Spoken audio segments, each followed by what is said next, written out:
Isa rin ang bayan muna sa naghahanda para sa Labor Day o araw ng paggawa. Kanina nagpalipad sila ng saranggola para igiit ang hiling na 125 peso wage increase na mahigit isang dekada na raw nilang ipinaglalaban.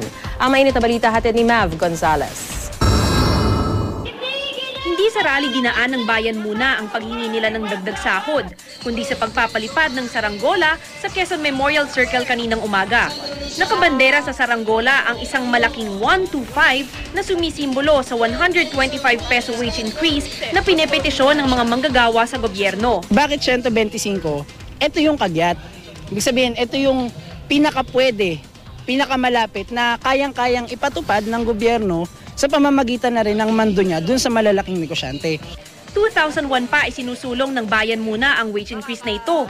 Sa katunayan, ang principal author ng bill na si Crispin Beltran namatay na lang nang hindi nasisilayan ang dagdag sahod para sa mga manggagawa.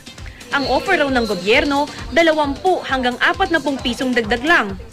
Yung gobyerno natin, para sa kanila din yung tindig, kung bakit ayaw din nilang payagan na itaas yung sahod dahil nga daw hindi na tayo makakapang-akit ng mga negosyo, ng mga dayuhang negosyo. At itong mga manggagawa ay bahagi ng kanyang mga boss. Dapat pakinggan niya yung kanilang panawagan na itaas yung sahod ng 125. Sa panahon ngayon hindi siya nakakasapatin kaya para sa isang pamilya na kumikita ng kulang, talagang kailangan nilang i-demand yung dagdag na sweldo o sahod. Pag tumaas yung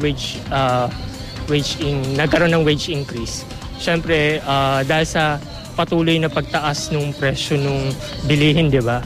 So, makakatulong yon. 125, malaki na yan para sa akin. Kunting pagkain siguro, pandagdag. Pwede na rin.